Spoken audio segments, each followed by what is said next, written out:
আসসালামু আলাইকুম। আমি ডক্টর সৈয়দ গোলাম গৌস আশরাফি। আজকের এই ভিডিও বার্তায় আমি যে বিষয়টা নিয়ে কথা বলবো সেটা হলো মেথি দানা ব্যবহার করে শরীরের চর্বি কিভাবে কমাবেন।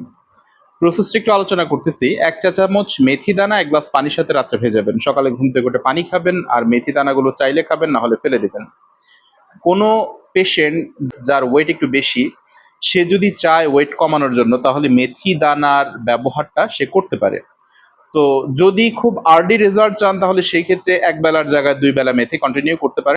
তো নিয়মিত কোনো পেশেন্ট যদি এই নিয়মটা ফলো করে, তাহলে তার ওয়েট আস্তে আস্তে কমে যাবে, তার শরীরের চর্বি আস্তে আস্তে আস্তে কেটে যাবে। ভিউয়ার্স, আমি যেভাবে আলোচনা করলাম, হয়তো বা কারো কোনো প্রশ্ন থাকার কথা না, বাট তারপর যদি কারো কোনো প্রশ্ন থাকে, so you can ask me. 01785857116 এটা আমার ফোন নাম্বার। আর আমি আমার প্রত্যেকটা ভিডিওতে বলি একই কথা, এই ভিডিওর মধ্যে, this video doesn't replace the actual medical advice. Also consult with the doctor for the further medical condition. Viewers, ইনশাআল্লাহ নেক্সট কোনো পোস্টে নতুন কোনো বিষয় নিয়ে আপনাদের সাথে কথা হবে, দেখা হবে। ততক্ষণ আপনারা ভালো থাকুন, সুস্থ থাকুন। আসসালামু আলাইকুম।